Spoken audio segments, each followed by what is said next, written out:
Denise, a very somber morning here at Baltimore Polytech. For weeks, many students across the country have felt they were being silenced, but today was a different story. Let me ask y'all something.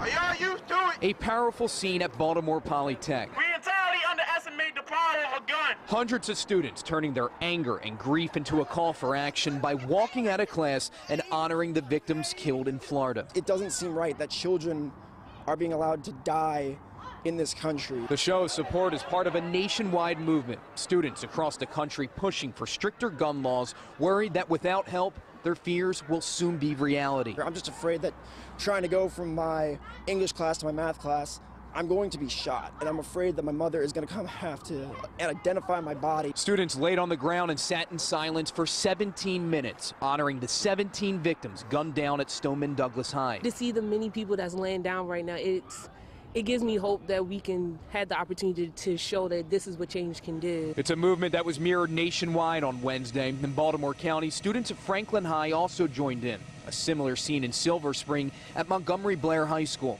Tens of thousands of students hoping the walkout sparks changes they've been praying for. We are our future, and if we see that this is an issue, then they should take notice of that. And for many of these students, the focus now turns to the March for Our Lives protest. That will take place at the end of the month in Washington, D.C. Vic. Rick, thank you. Let's turn now to Jonathan McCall with reaction from one school district that warns students against walking out. Jonathan. Yeah, Vic, more than 100 students from one high school here in Harford County walked out of class today, even with the threat of disciplinary consequences facing them right in their face. We're told that school officials are now praising those students for their actions.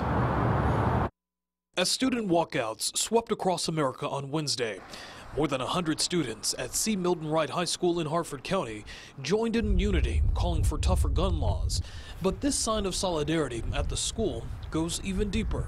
Our biggest concern is that we were hearing from students and parents who felt like they were being silenced by the school system's position. The ACLU of Maryland says that the students' First Amendment rights were being threatened with this letter from Harford County Public Schools calling for disciplinary action against students who walked out of class.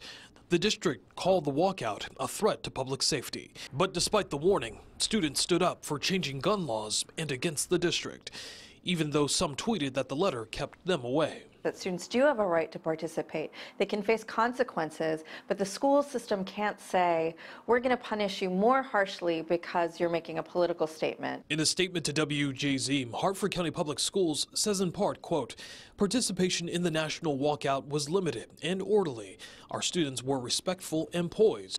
The district went on to say that at this point, no disciplinary action has been discussed. And the district also says as part of that letter, they did say that disciplinary action would be taken if those demonstrations did become disruptive during the school day. The district says that they did not, but the ACLU says that they will be on standby just in case any students do have any questions or feel they may have been targeted. Reporting live tonight in Harford County, I'm Jonathan McCall reporting for WJZ. Jonathan, thank you. Celebrities rallied in support of the walkout on social media with names including Katy Perry, Chris Evans, Mark Hamill, Susan Sarandon, and more tweeting their praise for the students marching and endorsing the upcoming March for Our Lives on March the 24th.